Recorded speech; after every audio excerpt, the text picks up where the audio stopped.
Bienvenidos a la sesión número 4 del curso Design Thinking. En la sesión 4, el día de hoy revisaremos información sobre el proceso de empatía número 2. ¿Ok?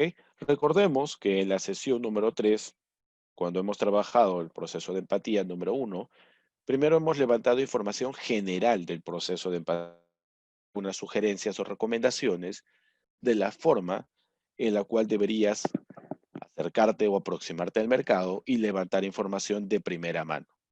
Ahora en la sesión número 4, empatía número 2, vamos a conocer algunas herramientas que nos pueden ayudar justamente a aplicar la parte práctica de lo que hemos visto en la sesión número 3. Ahora vamos a ver de forma directa cómo es que puedes levantar esa información habiendo cumplido con los requisitos previos vistos en empatía número 1. Recuerda, son 5 fases las cuales componen al Design Thinking. Aún estamos en la primera fase, el proceso de generación de empatía, en el proceso social de todo este procedimiento. ¿Ok? Primero, en la sesión anterior mencionamos que era importante el hecho de que te acerques directamente al segmento de clientes y que puedas levantar información directa de esta persona, pero bajo la influencia del entorno que lo engloba, para ver cuáles son sus reacciones, tanto positivas, negativas, cuál es su reacción frente a una zona de confort, frente a una zona o situación donde se encuentre bajo estrés. Habíamos mencionado que era importante utilizar verbos y no sustantivos. Habíamos indicado también otro factor importante, que era el recurrir a las neuronas espejo para poder dar información de primera mano. Era también un dato súper relevante el hecho de que te convenía obtener mayor cantidad de información en ese proceso de generación de empatía, donde te podías finalmente identificar el problema, mientras más información mejor. Pero hay un detalle súper importante.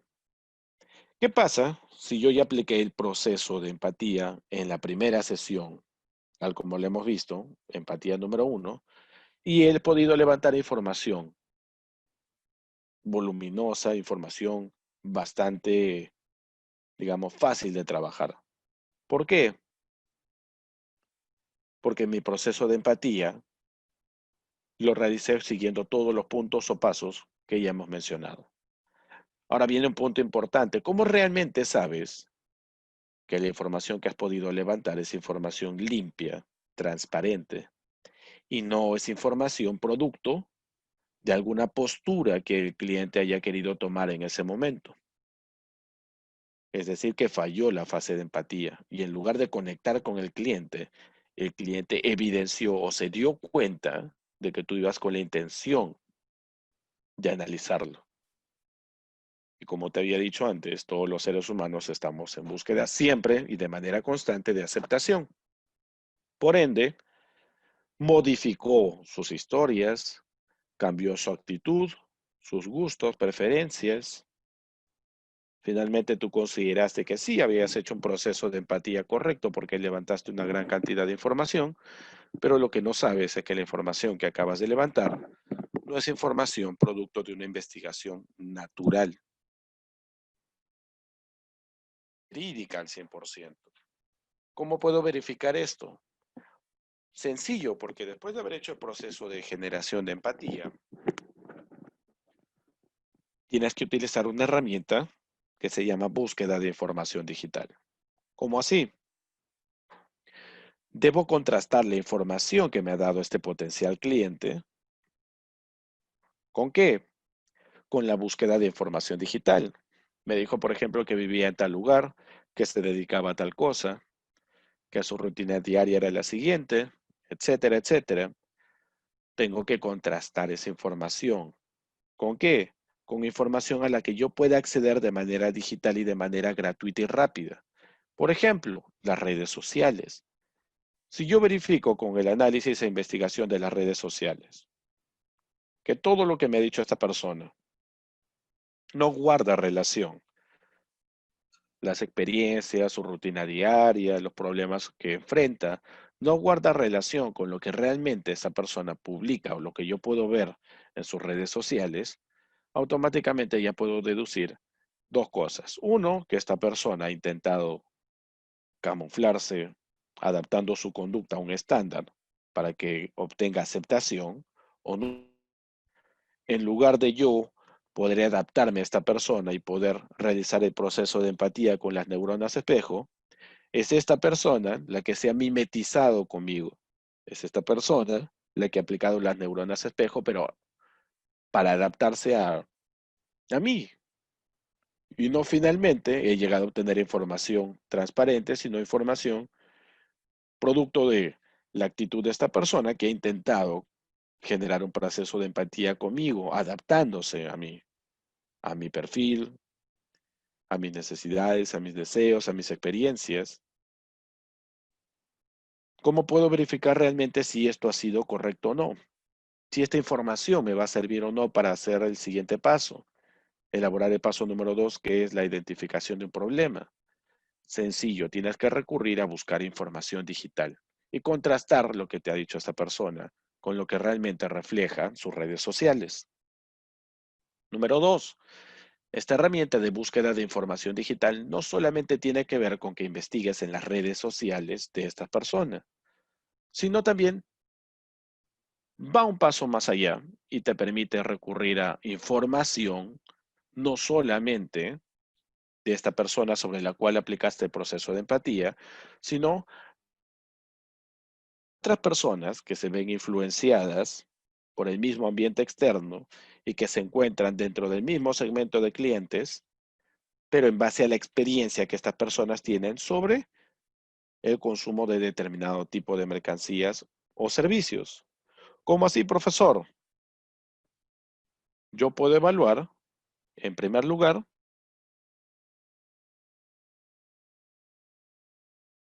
que puede tener un cliente o un consumidor frente a cualquier tipo de mercancía, frente a cualquier tipo de bien o servicio por medio de las redes sociales de esa empresa. Eso quiere decir que yo puedo saber si un cliente está contento o está insatisfecho con la compra de un bien o con la prestación de un servicio de una empresa de la competencia. ¿Y para qué me... Sí, profesor, usted me dijo que en el proceso de empatía yo debía enfocarme total y completamente en el cliente. Sí, pero acá te estás enfocando en el cliente, sí, pero ojo, el cliente frente a una situación, una experiencia vivida con el consumo de algún determinado bien o la prestación de algún servicio. Y es más, estás obteniendo información en la cual el cliente de manera libre expresa cuál es su opinión, ¿ok? Sobre alguna experiencia positiva que le dejó el consumo de determinado producto o una experiencia positiva que le dejó el haber recibido o haber sido prestatario de algún servicio excelente. O lo contrario, lo que esta persona expresa de manera clara, directa y sin tapujos, de manera negativa, por la experiencia de haber consumido un bien o de algún servicio mal prestado. ¿Y dónde encuentro esta información? Es de uso libre, es de uso gratuito, es información digital. Si no es en las redes sociales de estos potenciales clientes sobre los cuales aplica el proceso de empatía, es en las redes sociales de algunas empresas donde estos clientes hacen las compras frecuentes de sus bienes o servicios.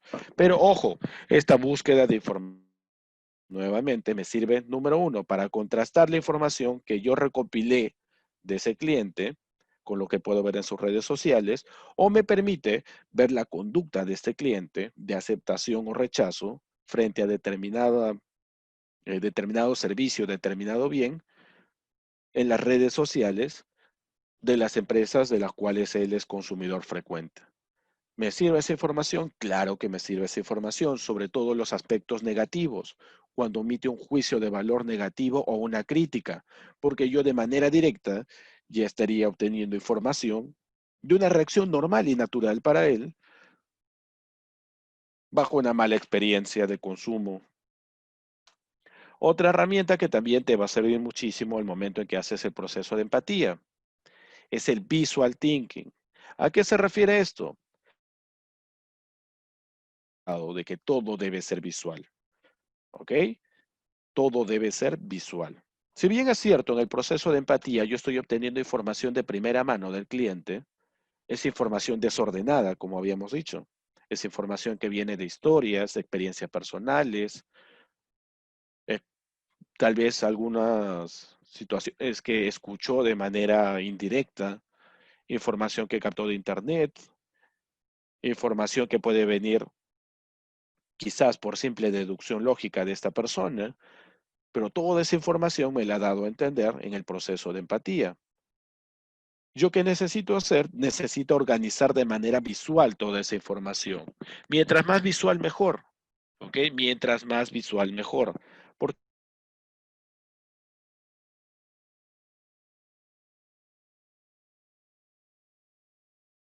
esta herramienta que es el Visual Thinking, que es trasladar toda la información del Design Thinking fase por fase a un esquema gráfico completo y detallado, voy a tener la chance de conectar ideas de manera mucho más rápida, dado que los seres humanos en nuestro proceso de aprendizaje muchas veces nos enfocamos más al contexto visual, aprendemos más viendo que escuchando. Por ende, si yo voy a tener este esquema de visual thinking de manera constante y frecuente todos los días frente a mí, puedo hacer un análisis mucho más certero. ¿Cómo? Combinando, cruzando ideas. Y probablemente por ahí se encuentre el problema al cual yo pueda enfocarme para desarrollar el bien o el servicio. Date cuenta de esto. Toda la información que estás trabajando en el Design Thinking debe ser plasmada en una herramienta visual. ¿Cuál es esa herramienta? El Visual Thinking. De momento solo estamos trabajando con la fase de empatía. La fase de empatía debe ser plasmada de manera gráfica usando el Visual Thinking. ¿Por qué? Me va a permitir conectar ideas de manera mucho más rápida, puntual y precisa. E inclusive en ese Visual Thinking también voy a consignar la información de la búsqueda de información digital de carácter gratuito que he realizado sobre el cliente y sobre su aspecto crítico o juicio de valor positivo o negativo frente a una experiencia de consumo de bien o servicio en una empresa X. ¿Cómo conecto esa información? Con el Visual Thinking. ¿Ok? Acuérdate que esta es una herramienta imprescindible no solamente para el proceso de empatía, sino para todo el Design Thinking. Número 2. Aparte de Visual Thinking, ¿qué debo hacer? Debo buscar tendencias. Esto también es importante en el momento de realizar el proceso de empatía. La búsqueda de tendencias. Es muy probable que el potencial cliente sobre quien realice el proceso de empatía haya sido muy honesto conmigo. ¿Ok? La información que he podido recopilar, verificar revisando información digital de sus redes sociales e inclusive sus juicios de valor en las redes sociales de otras empresas de las cuales él es cliente. Tengo la información plasmada de manera gráfica y completa en el Visual Thinking. Estoy haciendo la conexión de ideas. Pero algo importante que también debo recordar es qué tan frecuente, ¿ok? Es este problema para este segmento de clientes o qué tan grande podría ser ese segmento de clientes. ¿Realmente será un problema que englobe solo a esta persona o habrá muchas más personas que puedan estar pasando por las mismas experiencias, por las mismas situaciones? ¿Qué puedo hacer? Profesor, ahí entra la investigación de mercado. Todavía no, ¿ok? Todavía no la investigación de mercado. ¿Ok? Eso lo hemos visto en la sesión anterior. La investigación de mercado, déjala para más adelante. Sigues en una investigación social. Por ende, debes levantar información general.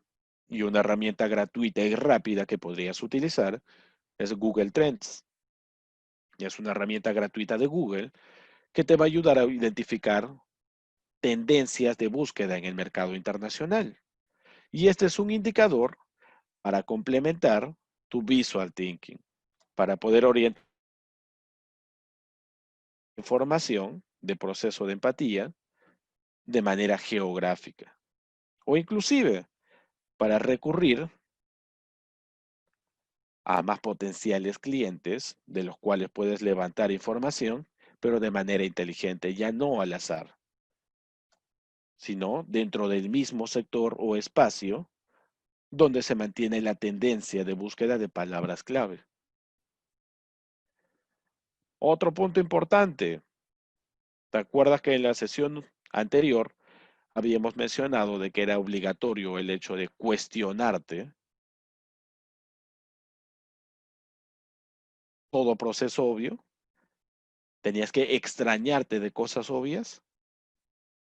Bueno, ahora solamente, en lugar de extrañarte y cuestionarte cosas obvias, que son prácticamente fases que ya atravesaste como un contexto previo al visual thinking, ahora que tienes la información de manera gráfica, de manera visual, el siguiente paso es que te preguntes qué, cómo y por qué de todo lo que tienes aquí. ¿Ok? Ya no es cuestión de cuestionarte o plantear una duda sobre algún hecho directamente con el cliente porque ya no lo tienes frente a ti. Ya no puedes extrañarte de cosas obvias, ya no puedes, en este caso, cuestionar una respuesta, ¿ok? Ahora tienes la información aquí enfrente, tienes todos los datos necesarios de ese proceso de empatía inicial y de la búsqueda de información aquí en el Visual Thinking. Tienes la búsqueda de tendencias también acá en el Visual Thinking. Lo que tienes que hacer ahora es preguntarte el qué, el cómo y el por qué de lo que tienes en este esquema gráfico. ¿Ok? El qué, el cómo y el por qué. Pero ojo, ¿cómo voy a responder al qué, cómo y por qué? No puedes responder al qué, cómo y por qué de manera personal. Para el qué, cómo y por qué tienes que encontrar respuestas aquí en el Visual Thinking. De modo tal que conectarías el qué, el cómo y el por qué en una, dos o tres ideas principales y finalmente ya diste en el clavo. ¿Con qué? Con la potencial identificación del problema, que es la siguiente fase. ¿Ok? Pregúntate el qué, cómo y por qué una vez que tienes el Visual Thinking y la respuesta está en el Visual Thinking. ¿Cómo has creado el Visual Thinking? Con la información que has levantado de primera mano, hemos visto en la sesión anterior, con el contraste de esa información vía esta búsqueda digital y adicional a ello, trends o identificando tendencias en el mercado. Con todo eso has construido el Visual Thinking y con todo eso vas a aplicar el qué, cómo y por qué en el mismo Visual Thinking. Por eso es importante que tengas una herramienta visual, una herramienta que te permita tener la información en un panorama completo y detallado de todo lo que estás trabajando en ese momento. Una vez que identifico el qué, cómo y por qué en el Visual Thinking, eso me va a orientar más o menos a tener una idea ya cercana al problema. Y como la idea ya es casi cercana a la identificación de problema, ¿quién mejor que el mismo cliente para contrastar y darme la certeza de que realmente estoy yendo por camino correcto? Y es ahí donde recurro recién a las entrevistas. ¿Ok? Recién recurro a una entrevista. ¿Por qué, profesor? ¿Lo que hemos hecho en la sesión anterior no fue una entrevista? No. En la sesión anterior, lo que hemos visto en la sesión anterior era el proceso de empatía, es donde te acercabas de manera natural, entablabas una plática o conversación, te mimetizabas con esta persona, utilizabas las neuronas espejo y levantabas información de primera mano, pero sin que esta persona se diera cuenta de que tenías la iniciativa de utilizarlo entre comillas como conejillo de indias, para que no pueda modificar sus conductas, sus comentarios. ¿Ok? Ahora, una vez que has aplicado el Visual Thinking con la información que recopilaste, la información de contraste, de la búsqueda digital y la búsqueda de tendencias, ahora has aplicado el qué, cómo y por qué, más o menos ya tienes una idea de por qué este cliente tiene ese problema, cómo lo considera y qué es lo que genera ese problema. Pero ojo, todavía no puedo decir que es un problema. Tengo que acercarme nuevamente a este potencial cliente y en este momento ya debo pensar en una entrevista, ya no en un proceso simple de empatía, porque ya no necesito información tan general o cualitativa, ya no necesito historias o experiencias, ahora necesito información puntual para terminar de completar el visual thinking. ¿Cómo se realiza un proceso de entrevista? En la entrevista tienes que orientar todas tus preguntas justamente a esto, al qué, cómo y por qué en el visual thinking. Es más, deberías aprovechar en tu entrevista de hacer consultas sobre las búsquedas de tendencias que has encontrado. Y, bueno, otro punto importante es incluir en la entrevista el contraste de la información digital.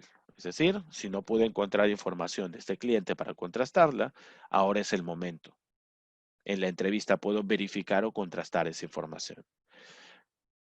Y acuérdate que en la búsqueda de información digital no es solamente ver las redes sociales del cliente, sino ver las redes sociales de las empresas de las cuales él es cliente frecuente y apreciar cuáles son sus críticas positivas, las críticas negativas y las que podrían ser constructivas. Todo eso debe influir en mí para crear finalmente la entrevista. ¿Ok? Ojo, estoy hablando de entrevista y no de una encuesta. Entrevista, ¿por qué? Porque igual necesito respuestas mucho más orientadas a lo que me interesa saber de manera puntual. Todavía no aplico encuestas, estoy en la fase de entrevistas. Después de levantar las entrevistas, desarrollaré este nuevo esquema gráfico que se va a completar con el Visual Thinking. Esta herramienta se llama mapa de empatía y esta herramienta es la que voy a utilizar al lado del Visual Thinking para finalmente identificar el problema en la siguiente fase. ¿Ok? ¿Cómo funciona esta herramienta que es el mapa de empatía? Esta herramienta me permite, a través de haber levantado la información en la entrevista, construir un esquema en el cual voy a distribuir la información que obtenga en 4 frentes. Número 1, lo que el cliente escucha u oye. Número 2, piensa, lo que cree. Número 3, lo que él ve, percibe en el mercado. Y número 4, lo que él finalmente hace y dice. ¿Sobre qué? Sobre la experiencia que él haya atravesado, que yo puedo ir considerando de momento que podría ser un esbozo del problema, pero todavía no he identificado el problema. ¿En qué escucha? Debo recurrir a preguntarle qué es lo que le cuentan sus amigos o su entorno más cercano sobre ese tipo de situación que usted acaba de atravesar, qué opina su familia, qué dice su círculo de influencia. ¿Por qué tengo que enfocarme en estos 4 puntos? ¿Qué escucha en general? ¿Para qué? Para saber exactamente qué tipo de críticas o cuestionamientos son los que influencian más en él. ¿Qué le cuentan los amigos? Porque es prácticamente el entorno más cercano que tiene. La familia, un entorno, si no es el más cercano, el que ejerce mayor grado de influencia. ¿Y qué dice su círculo de influencia? Porque finalmente este podría ser el entorno con el que comparte mayor cantidad de tiempo. Por eso es que me interesa saber de qué tipo de comentarios se rodea esta persona, qué influye en él.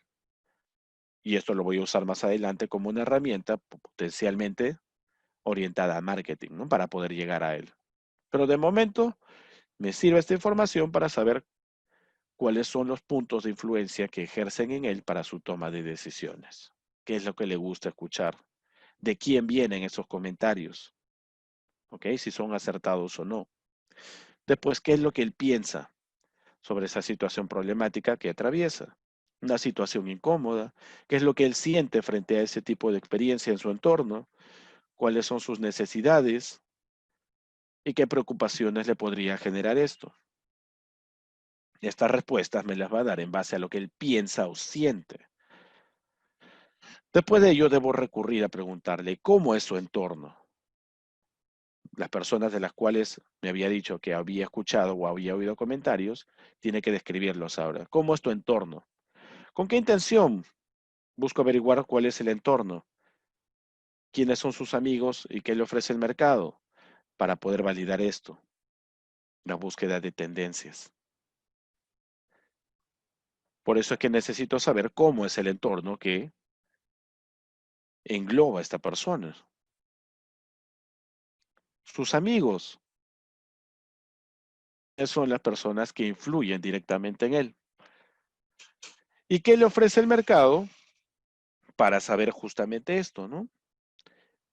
Su aceptación o descontento. ¿Frente a qué? Frente a lo que ve en el mercado, frente al servicio o al bien del cual él es cliente.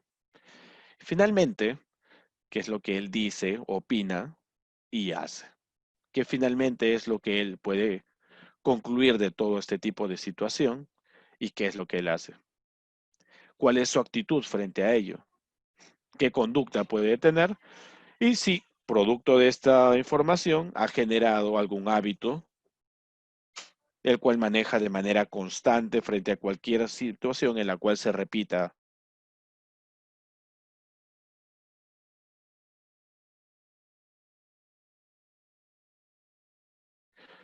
Cuando revisemos la fase número 2, que es la fase de identificación de un problema.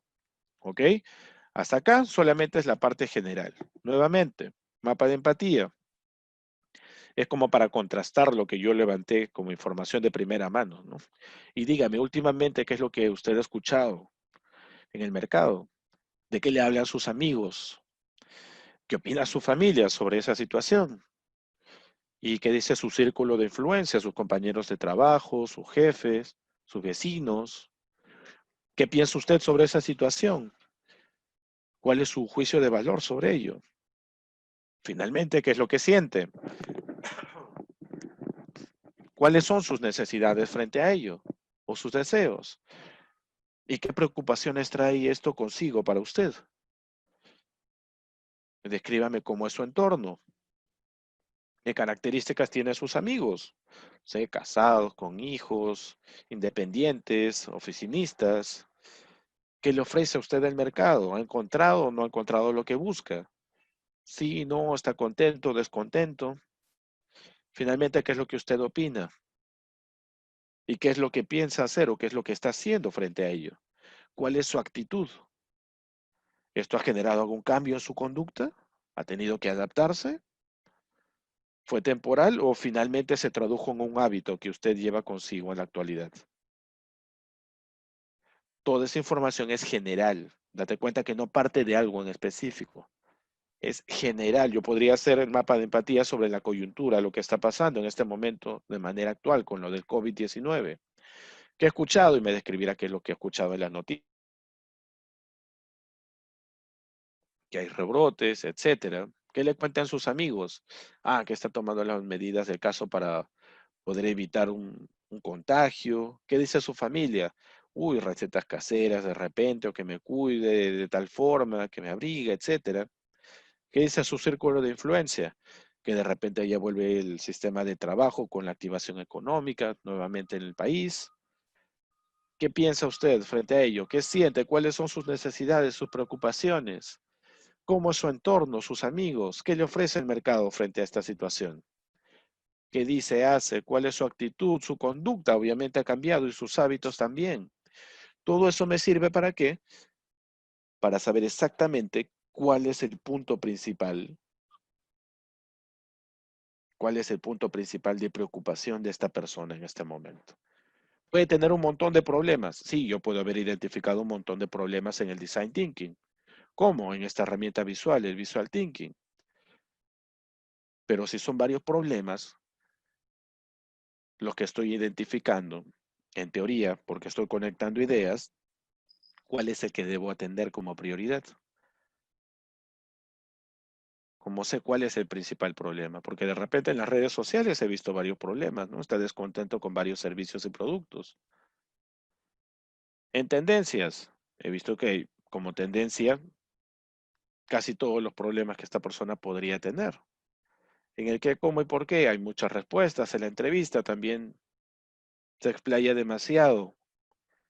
No es algo concreto, pero con el mapa de empatía estás yendo directamente a levantar información de esta persona en temas puntuales, que oye, que piensa, siente, ve y qué es lo que dice y hace finalmente.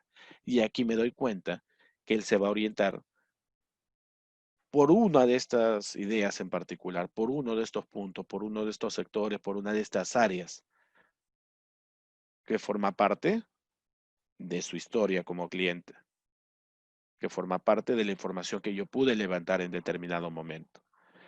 Esa información me sirve, entre comillas, para discriminar cuál es la primera iniciativa que podría tener para atender una de las principales preocupaciones de esta persona. Una de sus principales preocupaciones. En realidad son varias, pero ver como prioridad a cuál de ellas me debo enfocar inicialmente. Finalmente, todo esto me va a permitir conocer debilidades, es decir, los desafíos, frustraciones y obstáculos que enfrenta esta persona, y fortalezas, cuáles son sus objetivos, cómo los mide y cuáles son los éxitos que él busca o ha logrado de momento. Y todo eso, aunque te parezca demasiado general, me va a servir en la fase 2 cuando tenga que describir e identificar el problema. Yo sé que aún parece información muy general, pero acuérdate que estamos en la fase 1, en la fase de empatizar, la fase de empatía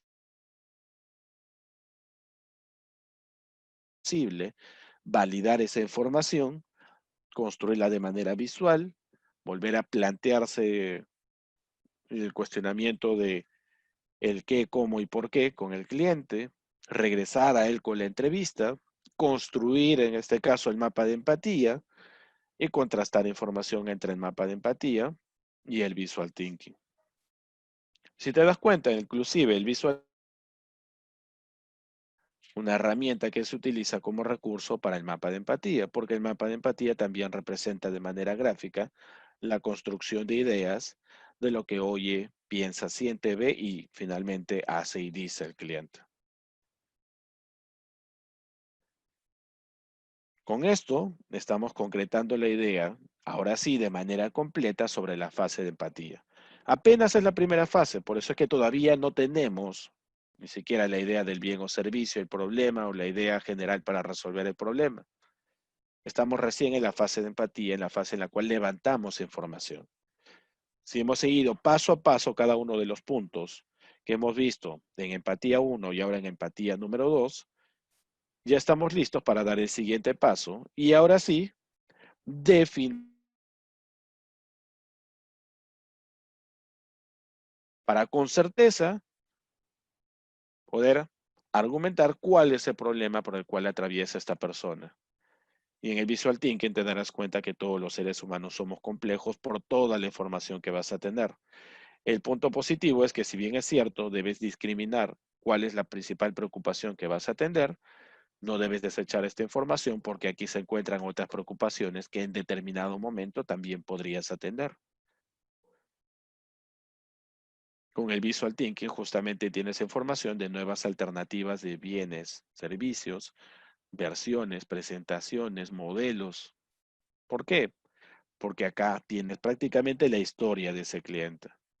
Y en el mapa de empatía tienes las preocupaciones desde la más básica hasta la más urgente.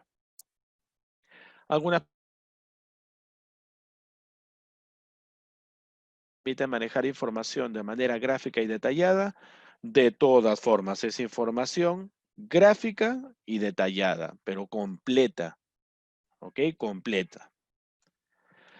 La herramienta Google Trends nos permite buscar tendencias de búsqueda, sí, y es una herramienta gratuita que te recomiendo utilizar. Es fácil manejarla, ¿ok? Es una herramienta sencilla de poder manejar. Me permite evaluar de búsqueda en ordenadores.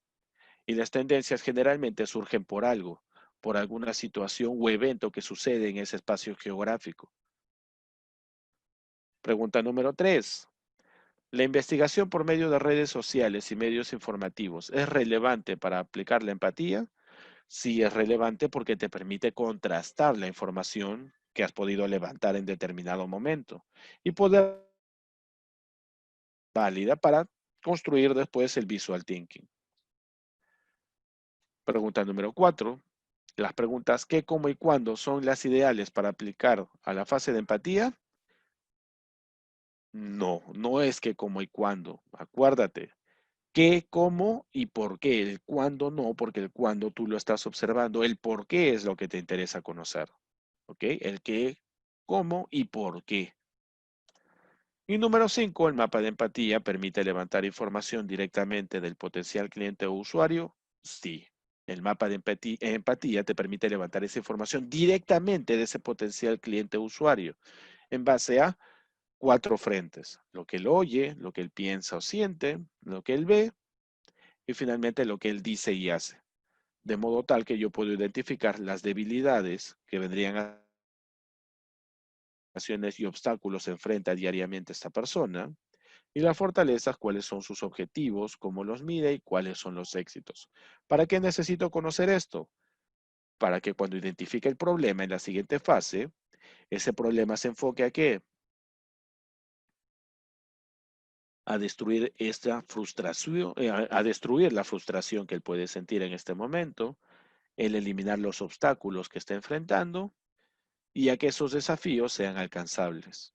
Y que a ese problema también le puedo atribuir las fortalezas que debe ir de la mano con los objetivos que tiene esta persona, la forma en que mide esos objetivos y ver si es parte o no para él de representación de éxito.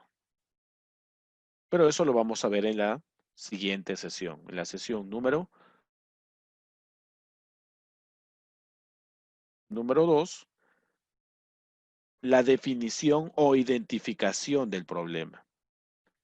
De momento, esto ha sido todo por hoy en la sesión número 4. Gracias por haberme acompañado en esta sesión. Nos vemos.